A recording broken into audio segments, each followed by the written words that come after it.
I'd like to share to us the four areas in our lives that Satan aggressively attack. Kanayon nga ataken. Remember, kanayon ito yung lagi po nga we as believers every day actually is war. We are always at war. Why?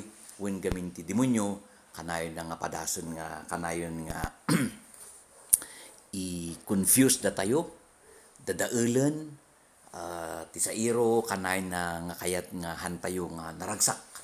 Hindi pa nagbiag tayo inaldaw-aldaw. That's why he would always interrupt us, he would always disturb us. Tapno di pa nagsuro tayo iti apo kat haan nga hang nga kararagsak awan ti talna di ti kayat ti sa iro. And I'd like to share to us the opat nga areas nga favorite ti sa iro nga sirkan aramidin na nga platform tapno da tayo kat kanayon nga ma-distract. Yeah, and so I'd like to start before that one ijay John 10:10 ko na the thief cometh not but to steal, kill, and to destroy. But I am come that they might have life and that they might have it more abundantly. Yeah, awanen ti sabaling nga kayat nga aramidin ti sa iro nuhaan nga hangain may dito'y dagan nuhaan nga agpatay, agtakaw, agdadael di lang ti ministry na. Diti kayat ng aramidin that is his mission here on earth. Iso nga kunan ti ni First Peter ni Peter diyan ay 1 Peter 5:8 nga be sober-minded kunana. Be watchful. Your adversary, the devil, prowls like a roaring lion, seeking someone to devour. Ibagbagan dito ni Peter nga, ganad tayo nga kanayon tayo nga agbantay.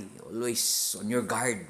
Gamin, adagta nga kanayon ti sa iro nga mangpadas nga ag-aramid iti pamuspusan tapno ma-distract da tayo, madadael, tayo nga makakonsentrate, tayo nga makafocus. And ang bottom line nun is tayo nga maka tawag dito, tayo nga maka full blast. Di pa nagsirbi tayo iti Diyos. And number one nga kayat ti sa iro nga kanayon nga pagpustuan pagbangon tayo pa lang ti agsapa is the mind. Di ka panunutan tayo. Di ta ti kanayon nga kaya ti sa iro nga i-occupy. Tapno pagbangon tayo pa lang ti agsapa. Hantayo nga nagwardyahan din, nalpasan ti agmalem nga panagbiag tayo. That's why kuna na ti 2 Corinthians chapter 11 verse 3. But I am afraid that just as Eve was deceived by the serpents, cunning, kunana, your mind may somehow be led astray from the sincere and pure devotion to Christ. Grabe. That your mind may somehow be led astray. Nya, ti pinaka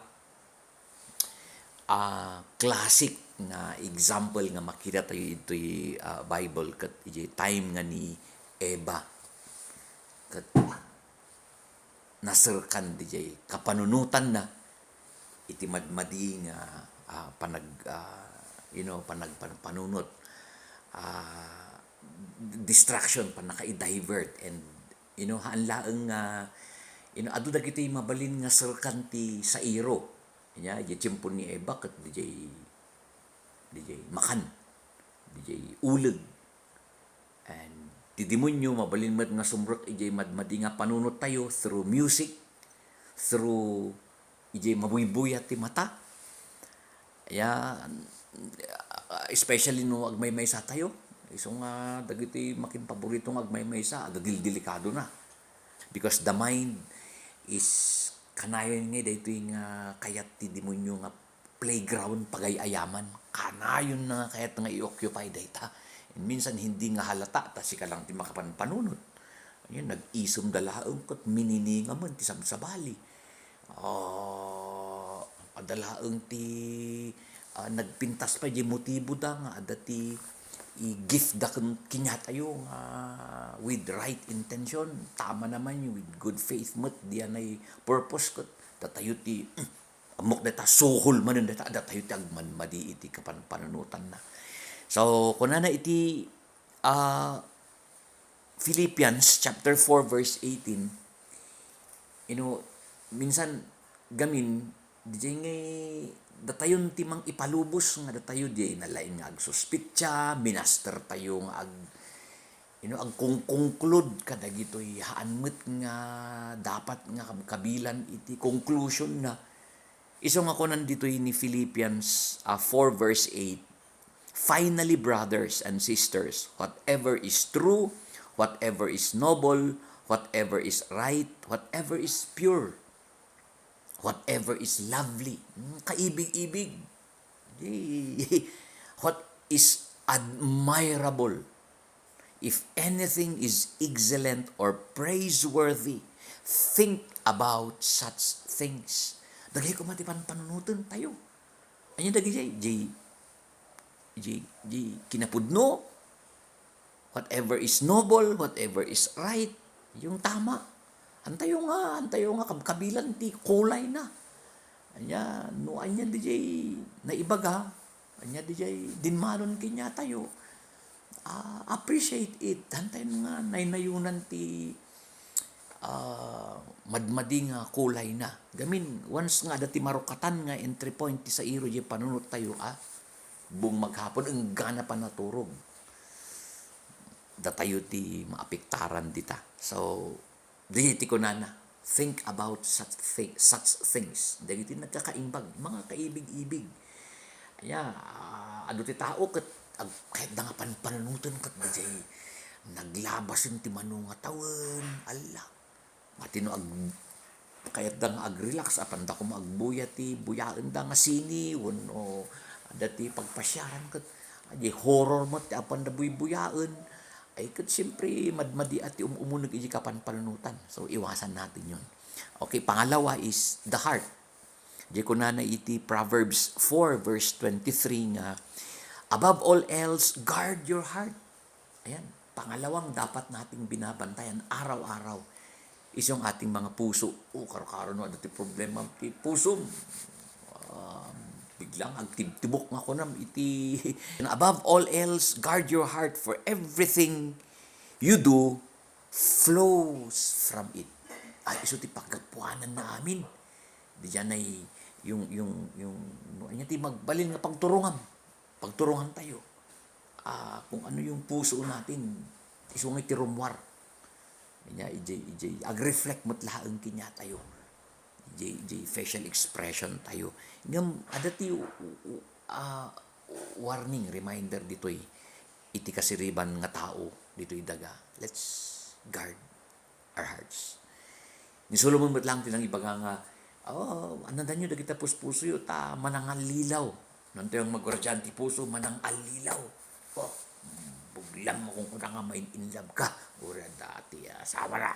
Unura da asawam kung may love ka, babalo, babasang, kamali dijay, ano yun, deception dijay, han nga, ipagkarap mo no, puso, nga atoy dijay, ang tibtibok. Iso nga ko na iyan ay Hebrews 3:15. Oh, that today you would hear His voice. If you hear His voice, kung na ti other translation, the voice of the Lord through the Holy Spirit, harden not your hearts as at the rebellion. Ano yung papatangkang ti puso tayo? Minsan, di pride tayo. Kung kunan nilakay, unon ni bakit? Nung may kastoy taramidan ta, kastoy, midgut kam, syakti masurot. Nagkataon nga isunat ti ingkabil ni Apo Diyos nga authority di pamilya, di lalaki, di submitar tayo, dumungag tayo. Tayo nga ipapati, di yan ay minsan ibaga tayo nga, i-reknan ti puso, agdipendar tayo lang, pitik ti puso tayo, delikado. We should learn to exercise listening to the voice of the Lord. Handa nga di heart, because the heart minsan nakakadisib yan. So, una na iti Mark 12 verse 30 and 31. O thou shalt love the Lord thy God with all thy heart. With all thy heart. So ngayon nga, kung ano lang ni Solomon, Lord, ni David, God, give me an undivided heart. Ang kumanga magagadwa, di puso. Kunak nga, when I love you, kunak iti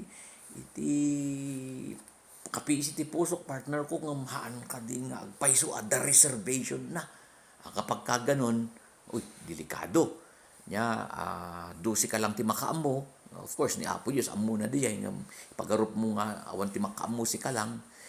Pag nagtuloy yun, pag inalagaan natin yun at hindi natin binantayan, at the end of the day, da tayo matlaan ti ag-suffer. So, gwardiyan tayo nga kanayon. Ituloy tayo ko na with all your soul, and with all your mind, and with all thy strength. This is the first commandment. Saan ito insilpo ko na there is none other commandment greater. Anya dijay, love the Lord thy God with all thy heart. With all thine heart. Isong nga Psalms 86:11. Again, the second king of Israel, kinunana, teach me your way. Lord, teach me your way. Isurwan nakman.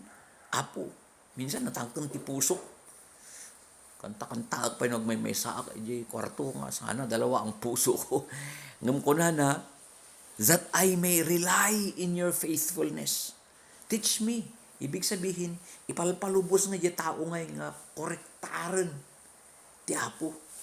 And minsan, ang Lord gumagamit ng instrument. Minsan, friend natin. Minsan, of course, family tayo matlaan. Or the church. Minsan, usaran ti Apo, amo. Usaran ti Apo nga instrumento. Tapno, makoreher da puso tayo.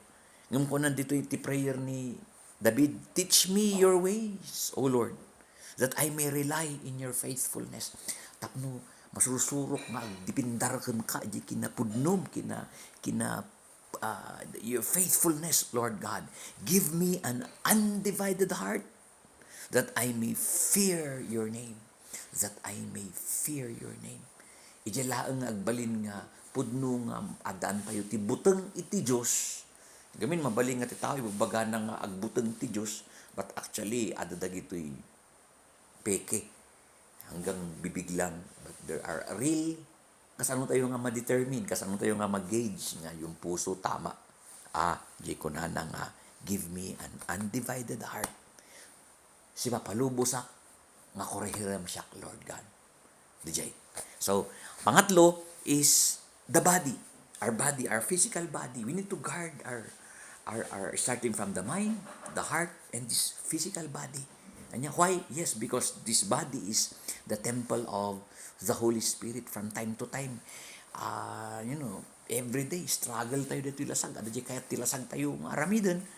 Ngam, agyaman tayo ti Apo, tababang ti Espiritu Santo na mabalin tayo nga mailiklikan dagi aramid ti lasag nga mangpasakit ti Diyos. Kas ano dijay? Kuna na ti Romans 12 verse 1. Therefore I urge you, brothers and sisters, in view of God's mercy, to offer your bodies as living sacrifice. Di gayam ti pamuspusan. Kanang runaan nga pamuspusan, tapno dahitoy nga bagi ket dati physical nga bagi ket magwardyaan, kuna na by offering your body as a living sacrifice. Living sacrifice. Pag sinabing sacrifice, living sacrifice, mariknam ngay, adang iti makaros kang ka. Hanlaang nga, apoy, datang ko tibiyag ko kang ka, tatangam na bigat kat bahalan to. Makaros. Anya, di decision nga talaga nga, mabalin nga, nga kayat di lasag. Gamin sigurado nga, dag ito'y kayat ni Apo Diyos nga ramidan tayo, nga struggle dahil lasag. Nya, nasabat mo di crush mo di high school kat bayamon ta pason di ay among man nga riingan among nga i-rekindle man sa mo ay talaga nag-cute tak hindi pantayo kung kuna delikado. So kuna na letter B of that verse 1, living sacrifice, holy and pleasing to God. This is your true and proper worship. You know, there's a lot of form iti worship. Singing, dancing, raising hands. Ngam, ibagbagan ti Romans 12:1, true worship is by, offering our bodies as a living sacrifice before our God. Diyan ang kunaan tayo nga. Apo, idaton ko kung kadating nga biyag ko. Ibig sabihin yan is 100% nga awan ti may susukbit. Awan iti kuna tayo nga hangapalita siya lang ti makaamo. Total surrender before the Lord. Actually, the meaning of living sacrifice is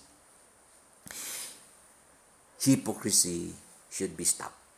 Yun ang ibig sabihin ng living sacrifice. So, kunan ni Paul, 1 Corinthians 6 verse 18, flee, umadayo, tumaray, flee from sexual immorality. All other sins a person commits are outside the body. But whoever sins sexually sins against their own body. So nga, di kantan ti may sana igurot nga composer ko na ay itagtagam si Di Layla. Uray ni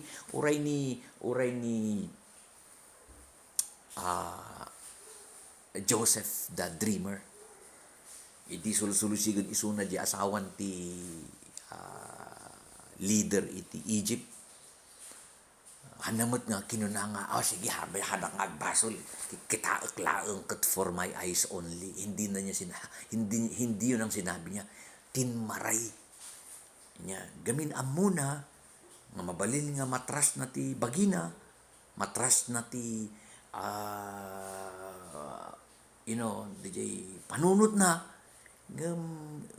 Nobody can trust the devil. Hantayo nga matalek, kantayo mabaling nga talken ti demonyo. Pinong-pino nga kanayon ti strategy na tapno maalilaw na datayo. Pang-apat na lagi nating binabantayan or bantayan nga kanayon, everyday is the tongue, dila or niwat. Why? Kunan ni James chapter 3 verse 5 to 12 kunan nato. Likewise, the tongue is a small part of the body. So starting from the mind, mapan iji puso, dadaan sa katawan, hanggang sa jerumwar, iji isawang tidila.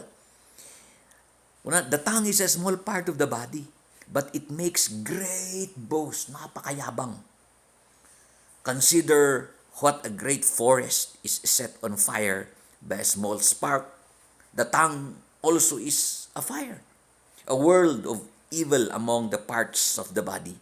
It corrupts the whole body, sets the whole course of one's life on fire, and is itself set on fire by hell.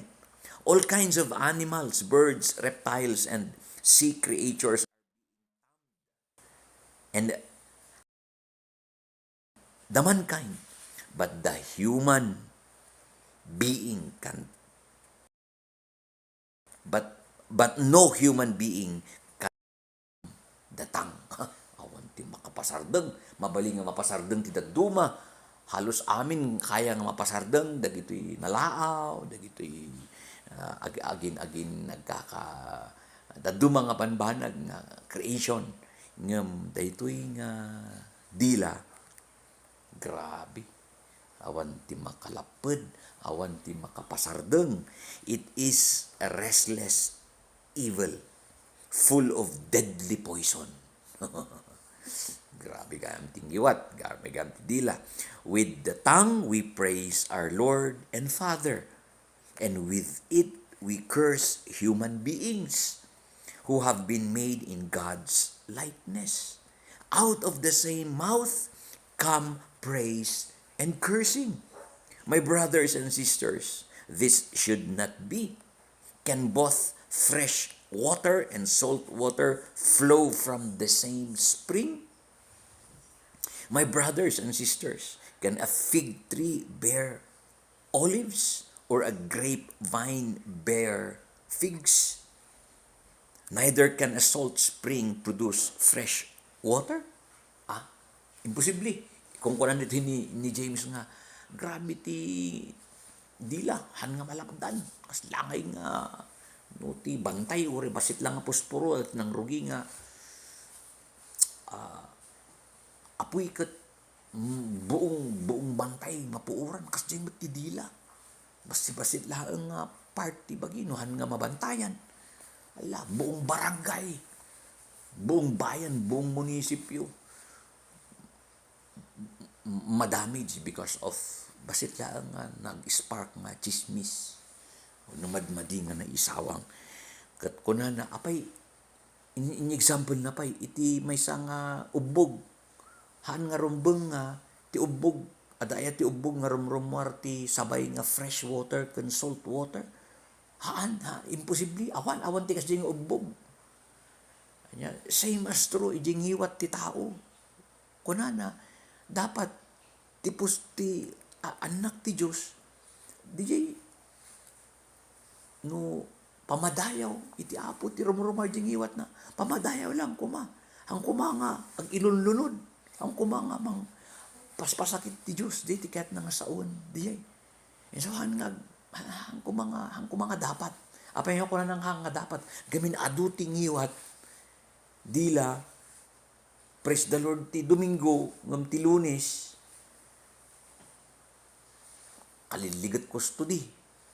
Yeah, ang ko mga dapat di jay. So we need to guard. Amin tayo kandidato ti daytoy. Amin tayo possible nga mabiktima ti daytoy. Ngam ada ti remedyo na anya di bagbaga na kasapulan tayo nga mabalin tayo nga gwardiyan, mabalin tayo nga by the grace of God kat imbis nga madiji rumwar na tayo matlaan mo ti mangisawang adi datayo ti adda ti authority na adda kinya tayo nga mang lapid, mang filter, mang screen.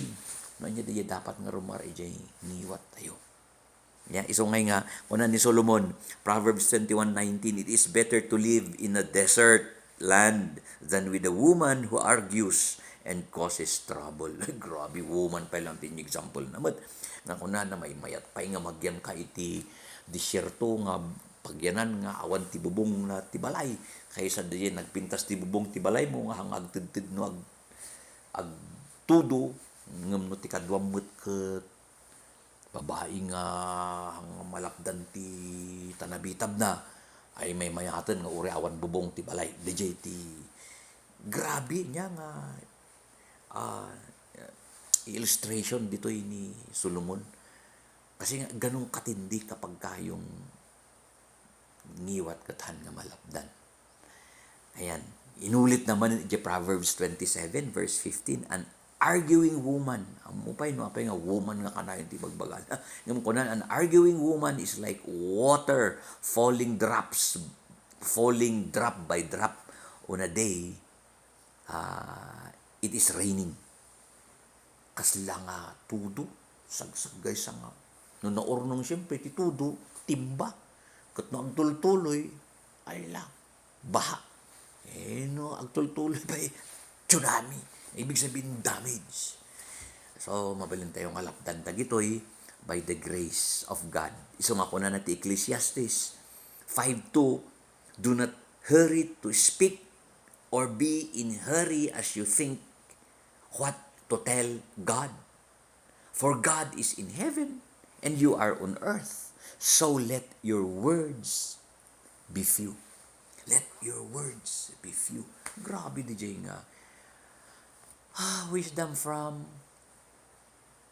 Ecclesiastes, Solomon. Why? Kami na minsan ti tao sa dinami ng kanyang naibaga. Dakdakkel ti tendency ng pagbasol. Gapu ijay kinaadon ti ibaga ng baka jay sangapulo nga ibaga na ket may salang ti usto delikado di jay. So nga kunan na uray ababalaeng. Iti sari tayo basta di kung kunan ni Philippians 4 verse 8 nga di kinapudno di jay admirable yung totoo, yung lovely, yung kaibig-ibig. Kunan ti Mark as I conclude this chapter 7 verse 6 nga Isaiah was right when he prophesied about hypocrites. As it is written, these people honor me with their lips, but their heart are far from me. And dito idi pa lang tsimpo ni Apo Jesus, nagadun ti Marites, nagadun ti Chismosa, nagadun ti Manang Ipapan, nya handa nga masipsiputan, mapandamot di simbaan. And yet, pag-uwi nila, awan ti nabalbaliwan. And, tirigat na kanayon nga ipalpalubos di tao, starting from the mind, from the heart, maapiktaran ti bagi, sigurado yan. Pati di pa nagsasao. Nga malapdan nga kunan ni James. And these areas in our lives, the devil would always want to aggressively attack. Kanayon ng atakan dito. So, by the grace of God, through His Holy Spirit, mabalinti nga magwardyaan, tapno, ipanagpanunod tayo